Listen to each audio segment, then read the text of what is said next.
We enter this world with a breath. Breathing is fundamental. Every part of our body relies on oxygen, yet we often take it for granted. Although it should be an effortless act, breathing, for people with a lung disease like pulmonary fibrosis, can be a painful, challenging experience. Breathlessness can be isolating and lonely. It is socially and physically limiting. It can be embarrassing, draining, and frightening. Breathing should never be hard work.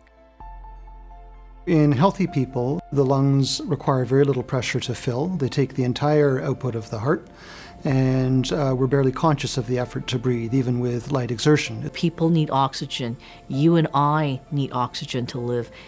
It's a natural right.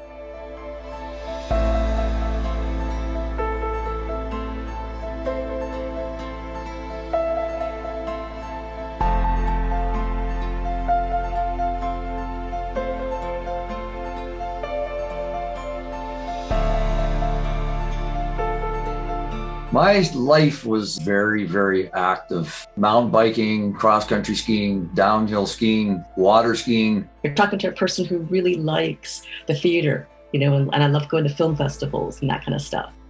I've sailed across the Atlantic single-handed 5 times. I've sailed across the Pacific single-handed. Je travaille à l'STM. Ça fait 29 ans que je travaille là. Et dans ma journée, ce que je fais, c'est beaucoup de la marche et puis monter des escaliers. At the beginning of my journey, I felt free as the wind. I enjoyed tennis, hiking, going on wildflower field trips in Newfoundland.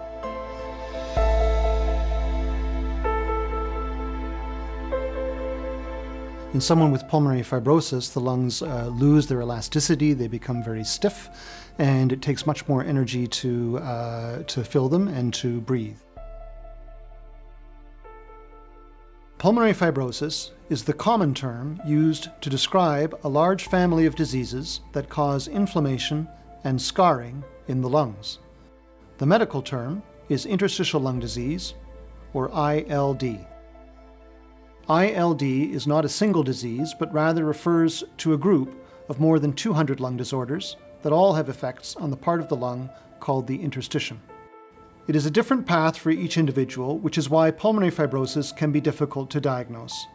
In many patients, it can take a year or longer before pulmonary fibrosis is diagnosed. My journey to pulmonary fibrosis was extremely long. Ça fait 3 ans quand j'ai commencé à avoir les symptômes. And the doctors just kept saying, oh, it's COPD or it's pneumonia. At first, they thought it was COPD. He said that the tests that he did showed no reason for concern. He was adamant that there was no reason for concern. Some of the early symptoms of pulmonary fibrosis would be shortness of breath on exertion that tends to get progressively worse over time, but can be quite insidious, and persistent dry cough. They're rather nonspecific, so it is almost universal that people go through various attempts at treatment for postnasal drip and asthma and COPD and pneumonia before it's ultimately appreciated that they have pulmonary fibrosis. Some of it has to do with awareness of pulmonary fibrosis among the family physicians and other providers. Some of that comes down to it being relatively uncommon compared to things like heart disease, cancer, or COPD. Some of it has to do with issues like language and geography. Canada's a big country and many people live a long way from a referral centre. If you say the word cancer, everyone understands what that is. Diabetes, they'll understand what that is. But when you say pulmonary fibrosis, they'll give you a blank stare and say, well, what is it? I got a really bad respiratory flu. I didn't recover in 10 or 12 days like most people would have. And at first they thought it was COPD. And later on, they found it was the IPF. But, I also have the COPD. I have both.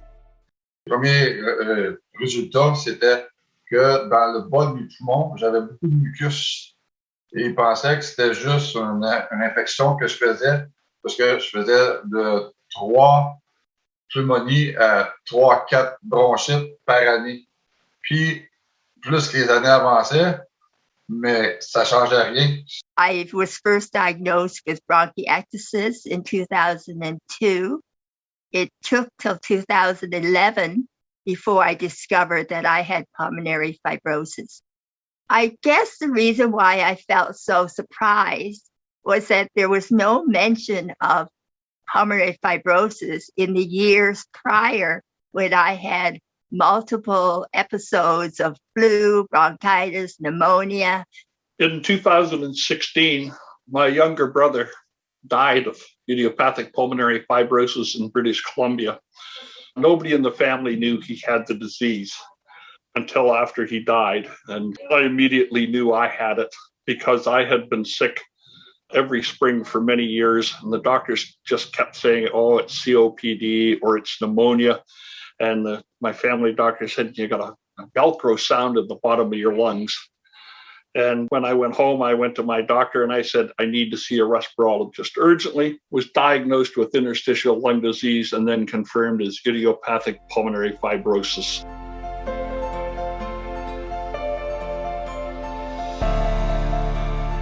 Many people are under the impression that there's some minor problem, and then they're informed that they have pulmonary fibrosis, which is often a fatal condition.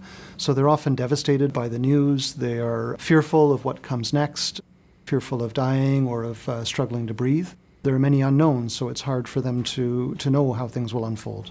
Mentalement, c'est très dur. Tu sais, ma femme, on a 6 enfants. Les petits-enfants commencent à arriver. Moi, je veux les voir vivre. Je veux les voir grandir. It's been really tough, and just thinking about things that we used to do, trips we used to plan, and no longer being able to do that.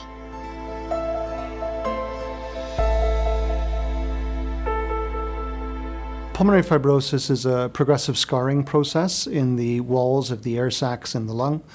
It's chronic, it is not reversible, and over time it leads to the lungs becoming small and stiff and not working as well to exchange gas.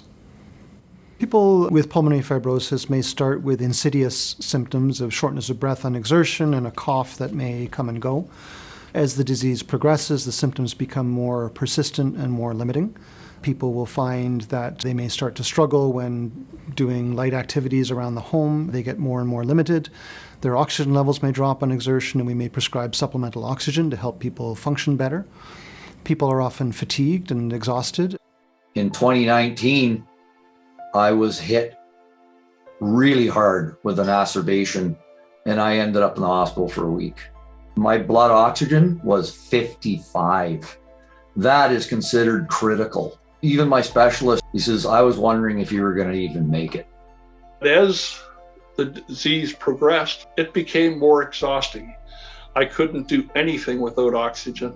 I literally panted just like I would if I was doing a pulmonary function test. It was... My activities are severely limited now. Going and taking in my recycling bin requires supplementary oxygen. Tout ce que j'essaie de faire normalement, qui prend une journée, va me prendre des jours à faire. Juste cet été, quand on a acheté la maison ici à Sainte-Sophie, j'avais le toit à refaire. Quelque chose que j'aurais dû faire dans une journée a pris 2 jours. Et ça m'a pris comme 2 autres jours à me remettre de ce travail-là. If it's really cold outside, that'll hurt. That hurts me to go outside. It hurts my lungs. Heat and humidity really, really take their toll. Allergy season is crazy. Unfortunately, what we take for granted, someone with PF can't. And so quite often they struggle, even when they're traveling, to just do simple things like grocery shopping. They have to calculate, well, do I have enough oxygen to go there and come back? And what happens if there's a delay on the bus or I'm stuck in traffic? They have to do all these calculations that you and I would take for granted. When I wake up in the morning, I need to look at my daily calendar to find out what activities I need to do. I need now to plan everything out in great detail. I wish I could be more spontaneous and that I could just get up and do something that I really enjoy. When I'm home and I'm using oxygen, as I am now, I am tethered to a 50-foot tube that's connected to a stationary concentrator.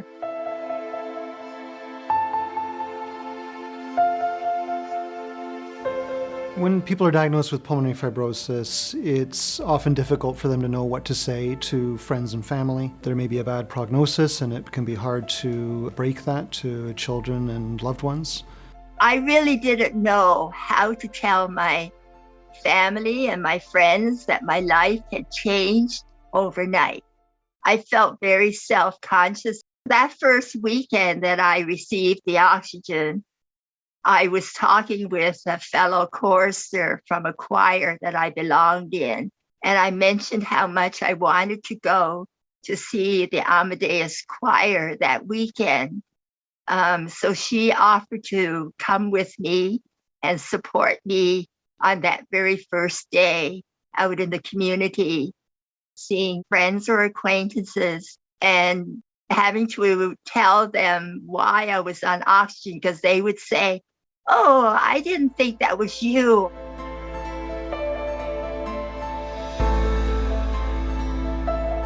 I have my days when I'm not doing as well, and I can get upset with my nature of being so active, and this thing has changed my life so much. I've had to stop working. I'm on disability. I wasn't planning on retiring or anything anytime soon. But I mean, even when I was at work, it was tough dealing with others, because suddenly I was becoming very sensitive with colleagues. I'm trying to avoid crowds. I'm trying to convince people not to come into work when they're sick.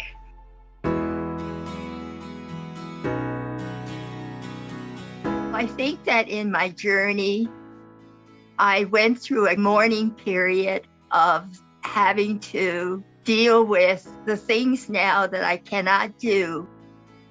It took a while, but I found that if I focused on maintaining a positive attitude, that I would be able to continue with my life.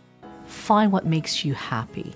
If you enjoy cooking, if you enjoy reading, find all those pleasurable things that you can share and continue to do with your family, with your friends. You can still travel. You can still go out and dine. You could do all sorts of wonderful things. Je fais beaucoup de pêche. Je vais prendre des randonnées. Je me promène. Pour moi, la pêche, c'est quelque chose qui me détend. Being aware of the importance of, mind and body health has been integral to being able to kind of keep on an even keel. Stay engaged and be mentally sharp.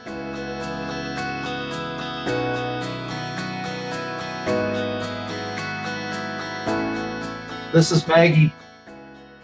She is like my best friend, and she helps me do a lot of things, helps me get out and walk, and she pulls me around in my recumbent trike, and that's a way that I can exercise her, especially if someday that I'm not even able to do much walking again. I can still go in that trike and she can pull me around. And I think she really does know something is kind of wrong with me. So she's pretty protective of me. And sometimes when I cough and stuff, she comes over to me and she shows that concern. Sometimes the coughing fits are really not good. And 20 minutes of coughing pretty hard. And so she'll always usually come in and put her head on my chest or on my leg. And it's like, are you okay? Kind of, that's what it feels like. My wife has been absolutely excellent through all this. She keeps tabs on all my paperwork, all my doctor's appointments. Mon plus grand support, c'est ma femme. Mes enfants. Je veux dire, ma femme me supporte beaucoup. Elle me suit partout. Elle avec, je veux dire, le mot des femmes, elle capote. Elle dit, moi, je veux vivre longtemps avec toi. Mais, on fait tout dans notre possible de se rendre mutuellement, de se supporter là-dedans. Mes enfants aussi me supportent beaucoup. Biggest sources of support has been my husband, definitely. He has just been amazing and put himself out to not only learn about my condition, but to try to make things as comfortable as possible for me. My husband's had to become my caregiver. What does that mean? I'm able to do a lot of stuff by myself, but, in terms of household tasks, going up and down the stairs with a load of laundry is too much for me. So he does all that stuff. He's become a chauffeur.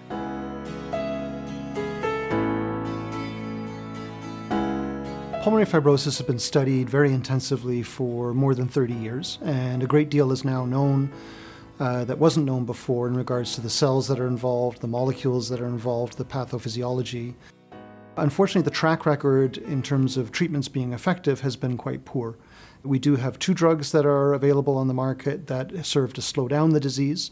We need better drugs, and we need drugs that will turn the disease around. Aside from medical treatment, supportive treatments are very important. So supplemental oxygen when people have a low oxygen level on exertion, pulmonary rehabilitation that helps people to maintain and improve their functional status.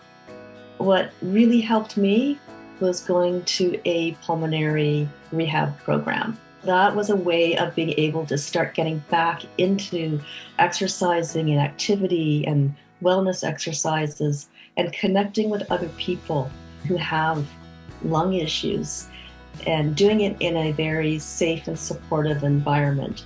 They always have respiratory therapists, or the nurse coordinator would be walking around checking people's oxygen levels as you're on a treadmill, putting you on some kind of routine where you're doing it once or twice a week. So that was just totally amazing to me. Pulmonary rehab is an effective way for me to manage my pulmonary fibrosis. It is a customized exercise program where I have to set goals for myself as well as follow the goals that my health team have decided for me. I also take part in a singing group called Singing to Breathe through pulmonary rehab, and we meet weekly. It's a choir, but it's specifically for people who have lung issues. It's just been a really great way of getting exercise and fun and not feeling like you have a lung disease. It's been terrific.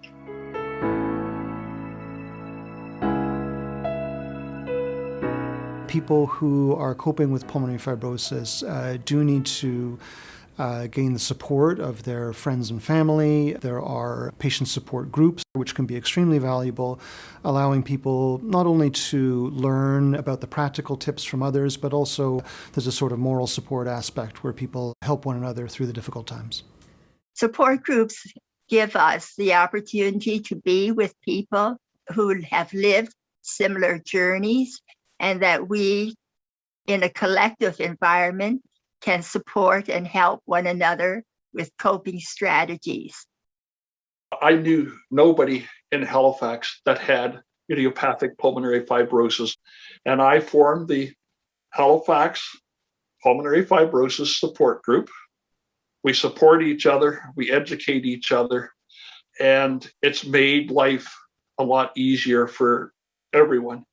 You can find groups that share same interests as you to help and lift you spiritually by doing yoga, cooking classes, reading classes. There are many different hobbies out there.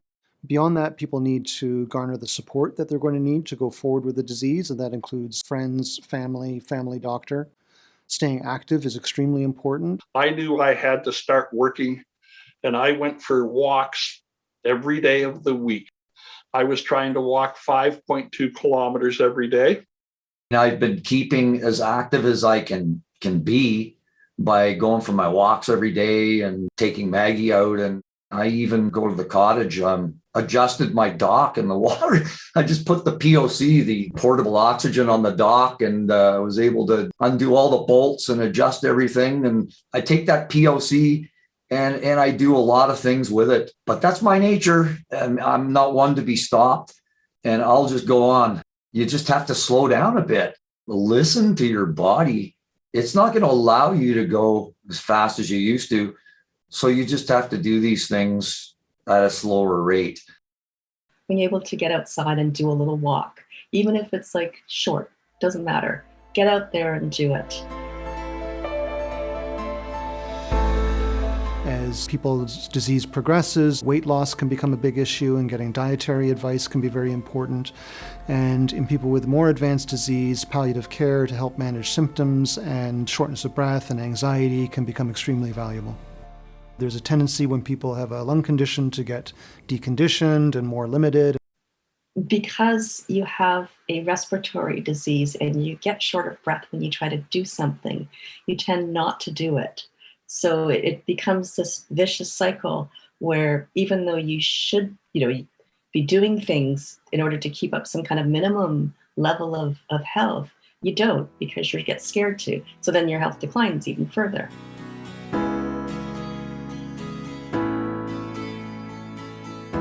Many patients with pulmonary fibrosis will ultimately need to consider the question of transplant. It comes with many complications of its own, many issues. It's a big process to go through, and not everyone is a candidate. I then said to my respirologist, I'd like to be considered for a transplant.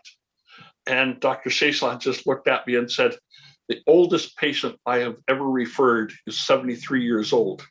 I said, that's great. You got 17 days. I won't be 73 for 17 days. Let's get on with it. And I decided I'm not getting any satisfaction in Halifax. So I bought an airplane ticket to Toronto. In June of 2020, I got word that I was not getting a transplant. And I wrote a letter of appeal and I got turned down. And I wrote a second letter and I got turned down. And I wrote a third letter. And finally, they said, put a stent in the man. 28 days later, if he's fine, send him to Toronto. And I went to Toronto on September 24th, 2020, and was listed on October the 5th. I woke up in recovery, and I just lay there with a great big grin on my face. And doctor came running over and said, what's the matter? Are you hallucinating? I said, no. I said, I'm relishing the fact that I can breathe. The transplant coming about was just like, I'm young enough to be able to get this. And I guess in a way I'm thinking how nice it would be to have some of that life back. I remember when I was talking to the doctor in Edmonton, I showed him when I was slalom water skiing at the cottage. And he goes, wow, that's great. We'll have to see if we can get you back to that. And I was like, really? Actually back to that? Like, that's a fairly extreme thing. I mean, my water skiing was pretty good. I used to be able to really go for it. And even if I wasn't able to go for it and at least do that again, that would be phenomenal.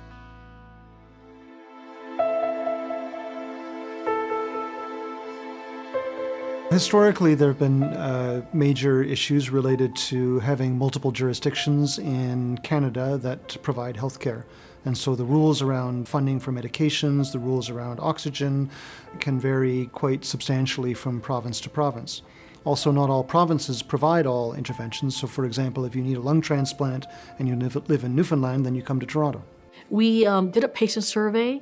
We got the results of that, and we wrote a report called Breathless for Change, and we shared that with government officials and with the general public to learn more about the struggles of people with pulmonary fibrosis and their caregivers, about the amount of time they spend trying to go to their appointments, getting access to drugs and therapies, getting access to oxygen. Medications for us are very expensive, and with government funding and public funding of the medications, we can have better access to treatment.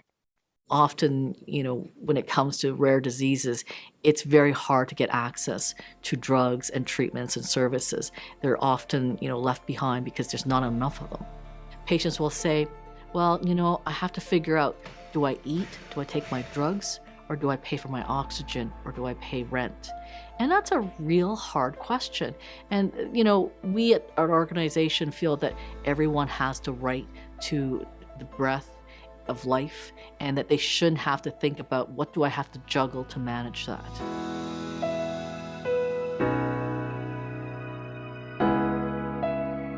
And so one of the things that Canadian Pulmonary Fibrosis Foundation is trying to do is we're trying to raise that awareness. We're trying to explain to government and individuals that breathing is a natural right.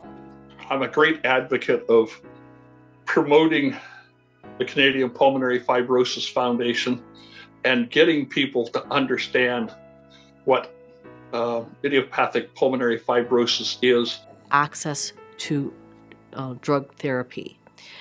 It's not always accessible, it's not always equitable. It really depends on where you live in Canada. And so many patients will say to me, I can't afford this drug. What can I do?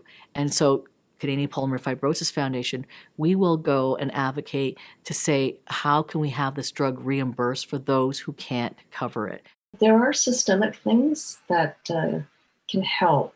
So things like clarity on government support, like the disability tax credit. I currently have private insurance. I'm not sure how long that'll last for.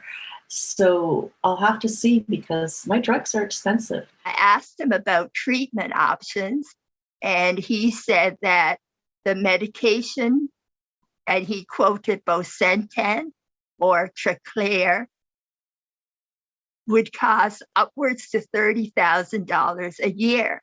I was shocked. The Canadian Pulmonary Fibrosis Foundation was founded by Robert Davidson and his wife Heather. Robert was diagnosed with pulmonary fibrosis in 2009. He was trying everywhere to find out more about this disease, and there was nothing. And he went through a terrible time, and then he finally got a lung transplant because his disease had progressed to such a state that he needed one. And so he said, I don't want anyone else to go through what I've gone through. I want to create an organization where people can come and find information that are scientific, that has, backup for it, and that it's not anecdotal, it's all factual. And I also want a place for people to come and share tips and tricks with each other. Robert Davidson, who founded the CPFF, and Barbara Barr, who was another patient of mine who was very active, took it upon themselves to help to teach others about what pulmonary fibrosis involved, what to expect, how to cope with it. And this is really patients helping one another. So I have about 3 patients in Halifax now. I've got another one up in North Bay. I've got one out in Saskatoon. And they're emailing me and phoning me and saying, okay, how do I do this? What do I do? This is my mission in life now, to help my fellow IPF patients. Looking after patients with pulmonary fibrosis, one has a very sort of privileged window into this very difficult time. And what's extraordinary is the way that people respond to that, and the courage and grace that people show in absorbing the diagnosis, in figuring out constructive steps that they can make to manage it. I still golf. I golf on oxygen. I've never seen anybody in my life golf on oxygen.